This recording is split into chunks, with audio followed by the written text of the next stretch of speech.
421장 찬송하십시다. 421장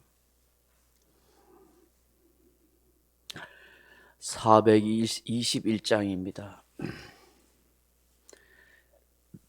내가 예수 믿고서 제사함 받아 나의 모든 것 다 변했네. 지금 내가 가는 길 천국 길이요 주의 피로 내 죄가 씻겼네.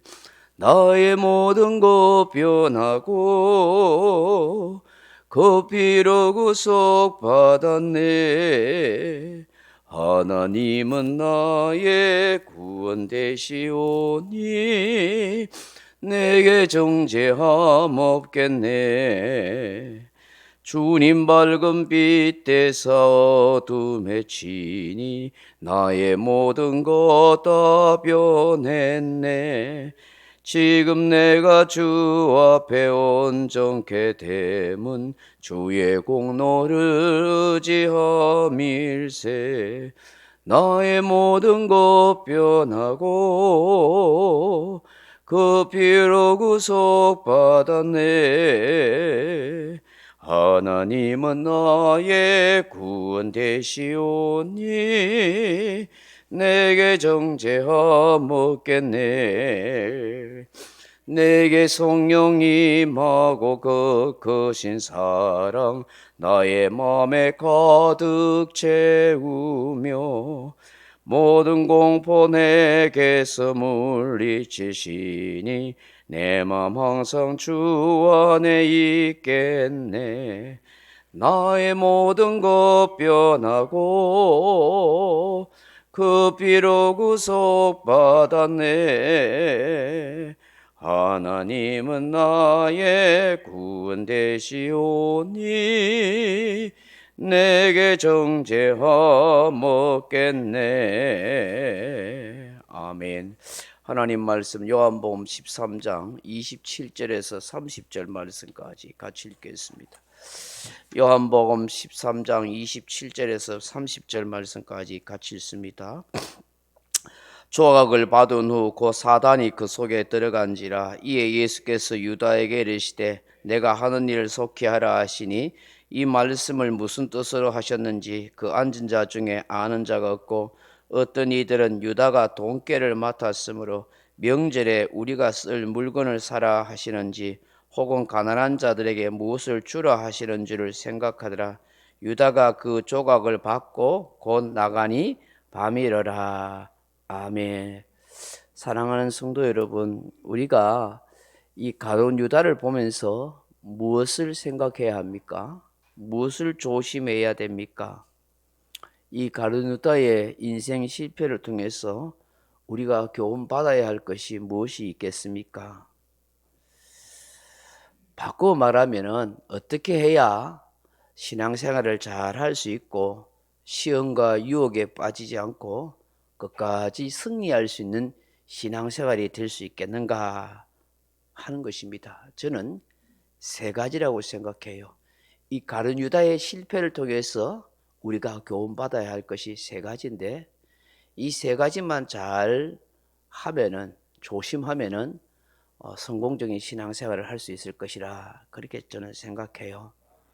그 첫째가 뭐냐 하니까 돈을 사랑하지 말아라 하는 것이죠. 탐욕을 버려라. 모든 문제는요 다 욕심 때문에 탐욕 때문에 생기고 돈을 사랑하는 마음 때문에 생기는 거예요. 신앙생활을 잘할 수 있는 비결을 멀리 있는 거 아닙니다. 우리가 마음 관리를 잘하면은 승리할 수 있는 거예요. 생각 관리를 잘하면은 신앙생활을 잘할 수 있는 것입니다. 가룟 유다의 실패를 통해서 우리가 교훈받고 깨달아야 할 첫 번째 것은 뭐냐 하면 욕심을 비우고 내려놓자는 거예요. 욕심을 비우고 내려놓으면은 신앙생활을 잘할 수 있습니다. 사람과의 관계도 그렇고 특별히 물질 문제에 있어서 욕심내는 데서부터 모두 문제가 발생하거든요. 이 가룟 유다의 실패가 결국 돈을 사랑하는 것에서부터 나타났던 것입니다. 가룟 유다가 돈을 사랑하는 사람으로 망한 거예요. 26구절에 보시면 유다가 돈깨를 맡았다 그렇게 말씀합니다. 예수님께서 자신을 팔 생각을 가지고 있는 것을 알고 내가 하는 일을 속히 하라 그렇게 말씀하니까 제자들은 가룟 유다가 돈깨를 가지고 있으니까 명절에 쓸 물건을 사거나 혹은 가난한 사람에게 나눠주라 그렇게 제자들은 생각했던 것이죠. 오해를 생각한 거예요. 참 생각해 보면 왜 가룟 유다가 재정을 맡았을까? 돈깨를 맡았을까? 사실 돈 계산은 누가 더 잘하겠어요? 아니, 제자인 중에 누가 있겠어요? 세리 출신인 마태가 있잖아요. 마태. 세무서 일을 했던 세리 마태가 훨씬 더 재정을 잘 할 수 있는데 왜 가룟 유다가 했을까? 성경서에 나타나 있지 않지만 참 의문인 거예요. 왜냐하면 이 가룟 유다는 열심당원 출신이거든요. 열심당원이 뭐냐면 그 시대에 예수님 당시에 극렬한 민족주의자죠. 극렬한 민족주의자. 그래서 자신들을 지배하고 있는 로마의 침략에서 분노하고 그들을 물리치고 그 로마의 앞잡이 노릇하는 민족의 배신자들을 몸에 칼을 품고 있다가 테러를 일삼는 그런 무리였단 말이죠. 그런 무리 중에 한 사람이었기 때문에 이 사람이 돈깨를 맡고 있다. 뭔가 의도적이지 않을까. 자기가 앞장서서 재정을 맡겠다고 그렇게 하지 않았을까 하는 생각을 하게 됩니다. 결국 가룟 유다는 예수님을 어떻게 해요? 그냥 넘긴 것이 아니라 은 30에 팔아넘깁니다. 그 당시 노예 몸값에 은 30 정도였거든요. 심지어 여러분 마리아가 항유 옥합을 깨뜨려서 예수님의 발 아래 그렇게 머리털로 이렇게 씻을 때에 뭐라고 했었어요? 분노하면서 말이야 이거 가난한 사람들 줬으면 좋을 뻔하면서 그런 얘기 하잖아요. 그 성경은 뭐라고 이야기하고요? 저는 도적이라 그렇게 표현해요. 도적이라. 이전부터 돈을 조금씩 몰래 빼돌린 사람이었다는 것이죠. 이런 어떤 불량한 양심을 가지고 있었기 때문에 그의 마음에 하나님의 은혜가 있을 수가 없었던 것이죠. 그리고 신앙생활을 하면서 이런 어떤 욕심을 비우지 못한 마음이 있으면 그 안에 하나님의 은혜가 임할 수 없고 머물 수 없다는 것을 우리는 알게 되는 것입니다. 사도 바울은 디모데전서 6장 10절 이하에 말씀하시기를 돈을 사랑함이 일망악의 뿌리가 되나니 이것을 탐내는 자들은 미혹을 받아 믿음에서 떠나 많은 근심을 찔렀도다. 이 말씀처럼 가룟 유다도 결국 돈을 사랑하는 마음 때문에 믿음이 파선하고 만 것입니다. 신앙생활 하는데 욕심내다 보면 문제가 생기는 거예요. 그러니까 하나님이 주신 것에 감사하고 내 주어진 일에 최선을 다하고 자족하는 마음을 가지고 있는 것이 신앙생활을 잘하는 비결인 것입니다. 비단 돈 문제뿐이 아니라 사람과의 관계도 있고 모든 환경에서 내가 결국은 더 가지려고 더 욕심내는 데서 인생에 문제가 발생한다 하는 사실을 우리는 늘 생각해야 되는 거예요. 사랑하는 성도 여러분, 회사만 부도나는 것 아니고 국가만 부도나는 것 아닙니다. 배만 파선하는 거 아닙니다. 우리의 신앙도 부도날 수 있고 파선할 수 있다는 것을 우리는 알아야 하는 것입니다. 돈은 필요한 것이지만 돈을 사랑하면 문제가 생길 수 있다는 것을 우리에게 말씀하는 거예요. 두 번째 가룟 유다를 통해서 우리가 깨닫게 되는 교훈은 자기 뜻대로 고집대로 하면 안 된다 하는 것입니다. 자기 뜻대로 자기 고집대로 하면 안 되는 거예요. 자기 고집 자기 뜻대로 하다가 망한 사람이 가룟 유다인 것입니다. 이런 가룟 유다는 하나님의 뜻에 대해서 관심이 없었습니다. 예수님이 말씀하시는 하나님의 나라에 대해서 별로 마음 두지 않았습니다. 앞서서 제가 말했지만 그는 열심당원 출신으로 그 당시에 열심당이라는 정치단체에 소속되어 있습니다. 요즘 말로 하면 과격분자였죠.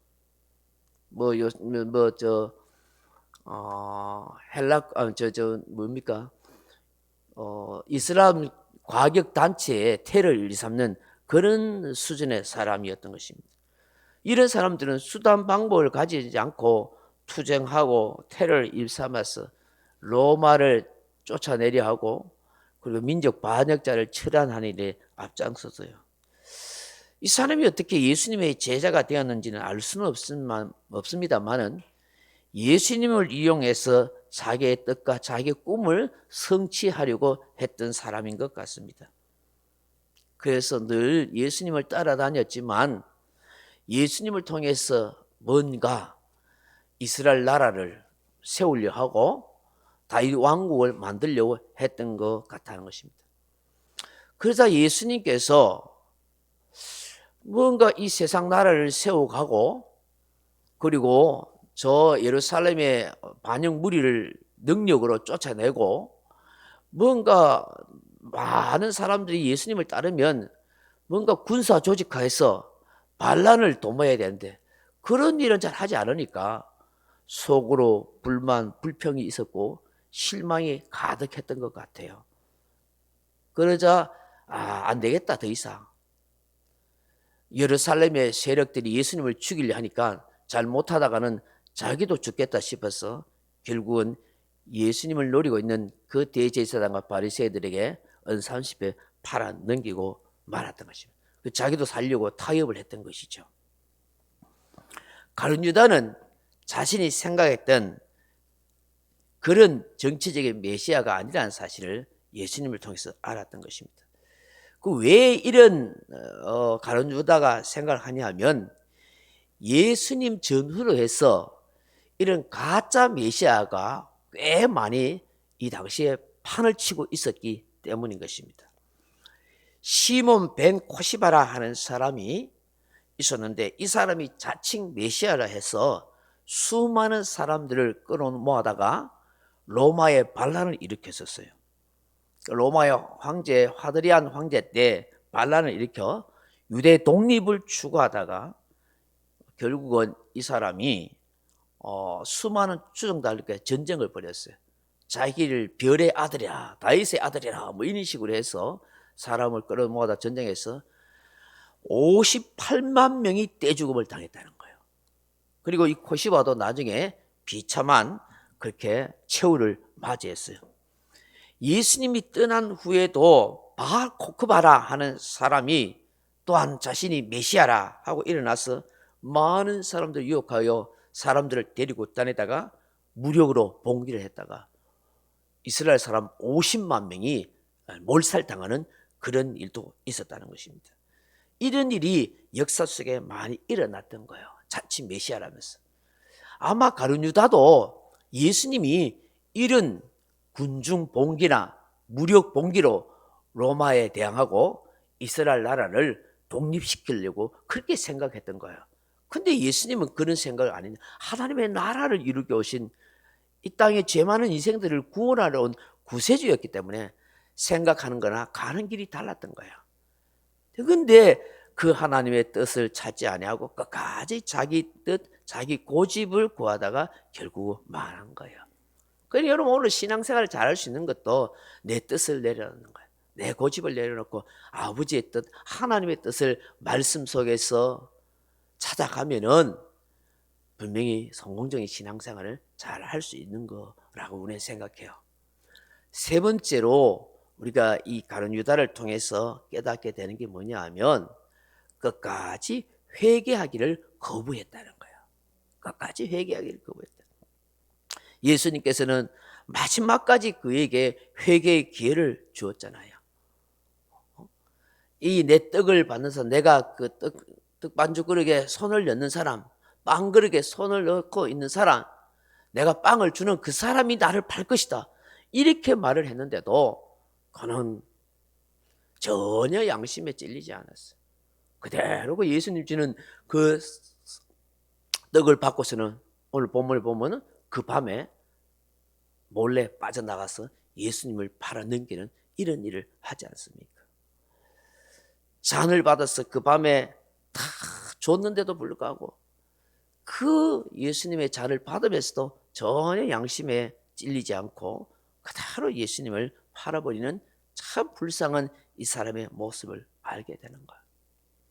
회개할 수 있다는 것이 얼마나 은혜이고 하나님의 축복인지 몰라요. 교회를 다니면서 회개하지 않는 사람이 많다는 걸 알아야 되는 것입니다. 뻔뻔한 사람들이 많습니다. 자신이 지나온 한 주간의 삶을, 한 해의 삶을 돌아보면서 부끄럽고 죄송하고 회개할 것이 많이 있음에도 불구하고 전혀 그렇지 않은 사람처럼 신앙생활을 하는 사람이 있습니다. 그저 하나님 앞에 축복이나 구하고 그냥 하나님 앞에 복이나 구하고 내 하는 일이나 잘되게 해달라는 사람이 많습니다. 아닙니다. 그걸 구할 수도 있겠지만 먼저는 하나님 앞에 진심 어린 회개가 필요한 거예요. 내 자신이 하나님 앞에 바로 살지 못하고 바로 서지 못한 회개가 항상 우리에게 필요한 것입니다.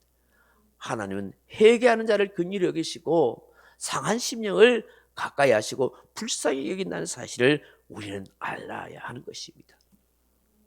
그래야 바르고 참된 신앙생활을 제대로 할 수가 있는 것이죠. 오늘 이 새벽에 주신 이 말씀 우리가 다시 한번 생각하면서 이 가룟 유다의 인생을 살펴보면서 주여 돈이나 탐욕이나 여러 가지 욕심을 피울 수 있는 그런 마음이 되게 해 주옵소서. 주님, 내 고집 내 뜻대로가 아니라 하나님의 뜻대로 살게 해 주옵소서. 주여 늘 겸손하여 회개하는 심령으로 하나님 앞에 살아가게 하옵소서. 그렇게 기도하는 저와 여러분 되길 주님의 이름으로 축원합니다. 명령과 선포합니다. 1. 나는 주님의 은혜로 모든 일에 날마다 점점 더 좋아지고 있다. 나는 오늘부터 다른 사람을 비난 원망하거나 비판 판단 정죄하지 않겠습니다. 나는 하나님 다음으로 나를 사랑한다. 나는 나를 사랑한다. 교만은 독약이다. 그 어떤 경우에도 감사합니다. 나는 내 안에 살아계신 예수님 때문에 행복하다. 있을지어다 그대로 되니라. 나 좋았더라. 아멘. 각자 기도하시다 돌아가시기 바랍니다.